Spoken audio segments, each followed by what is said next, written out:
Bem,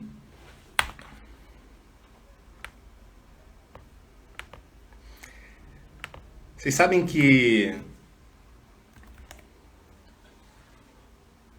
ontem à noite eu estava assistindo a um filme, que inclusive eu já até assisti esse filme outras vezes, que é um filme O Grande Mestre. Tem o Grande Mestre 1, ontem passou o Grande Mestre 2, eu estava assistindo a esse filme e ele fala a história de um mestre das artes marciais chinesa e Ip Man, que teria ensinado, inclusive, Kung Fu para o Bruce Lee.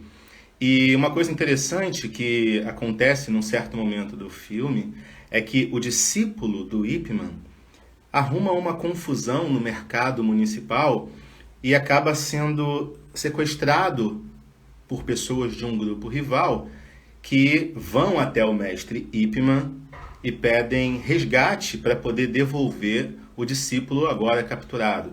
E nesse momento do filme a gente já fica indignado com essa atitude criminosa desse grupo que manteve ali em cárcere privado uma pessoa e depois evoluíram para extorsão mediante sequestro. O fato é que o mestre Ip Man vai até o mercado para tentar resgatar o seu discípulo e ele se envolve numa segunda confusão, acabando agora todos eles ficando presos pela polícia. E aí chega a vez da esposa do Ip Man receber a visita em sua casa de um oficial da polícia que diz para ela, olha, seu marido foi preso e se você quiser ele de volta, você precisa ir até a delegacia para poder pagar a fiança. E essa é a estratégia que o diretor desse filme encontrou para poder criar em nós esse sentimento do que é uma presumida legitimidade nessa violência.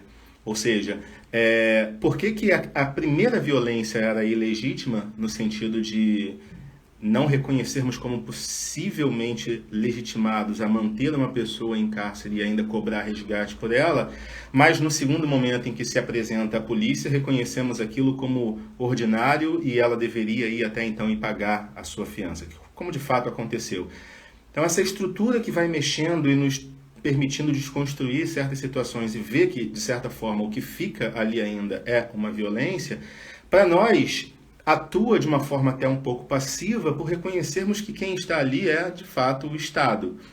Ou seja, eu trouxe isso daqui de forma introdutória para a gente perceber que a relação do crime é uma relação bastante complexa e que não dá para conhecer o crime, de certa forma, como a faculdade de direito até estabelece, como sendo uma relação de causa e efeito entre uma conduta e uma pena. Então, e aí nesse caso, ofender a integridade corporal ou a saúde de outrem, detenção de 3 meses a 1 ano, e aí está explicado todo o fenômeno? Certamente que não. A relação que envolve o cenário do crime é uma relação que envolve a participação do criminoso, da vítima, da sociedade e do Estado. E é um mergulho de forma crítica a essa relação toda que a gente vem tentando fazer aqui, que já trouxemos para participar conosco várias pessoas de vários segmentos institucionais da sociedade que, de certa forma, atua nesse grande emaranhado de relação que acontece a partir do momento de uma conduta criminosa, a qual nós chamamos em direito de persecução penal.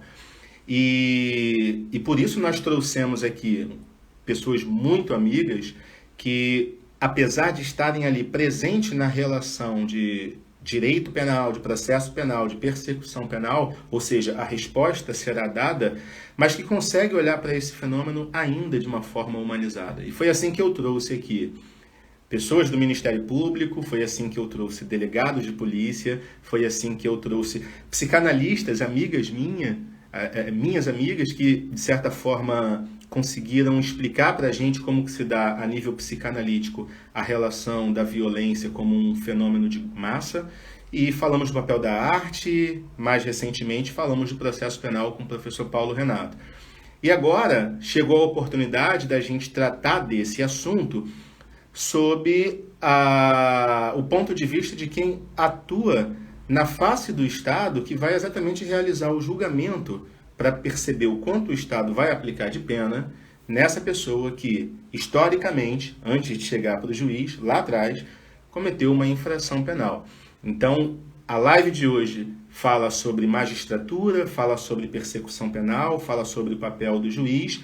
E para falar sobre esse assunto, eu trouxe uma também amiga que optou por realizar a sua atividade na Justiça Federal, sendo aprovada no concurso, inclusive, aos 24 anos. E é quando eu falei com o Paulo Renato que só de imaginar isso já dá um vazio no peito, a gente se sente muito contraproducente. E que tomou as redes sociais há uns anos atrás, pelo amor, inclusive, que ela tem pelos bichos. A paixão dela é tão conhecida nas redes sociais que ela ganhou, inclusive, o apelido da Juíza dos Bichinhos. Uma pessoa que vem lá do Recife com um coração lindo, um humor para a vida sempre maravilhoso. A nossa amiga juíza federal Carolina Malta, para nós hoje. Enquanto ela chega, temporariamente eu vou desabilitar os, Oi, boa noite, os Leandro. comentários aqui. Tudo E bom? quem quiser fazer pergunta, vai poder mandar na caixinha aqui embaixo que eu vou ver e repasso. Eu vou desativar temporariamente. Carol, muito bem-vinda. Boa Oi. noite. Obrigada, Leandro. É um prazer, viu, ter aceitado seu convite, ter recebido seu convite e ter aceitado, ter podido aceitar seu convite. Foi um prazer para mim, tá? Eu confesso já de início que tenho muita inveja de quem é psicanalista, porque ah, esse curso era um que eu queria fazer muito na vida, Sério? tá?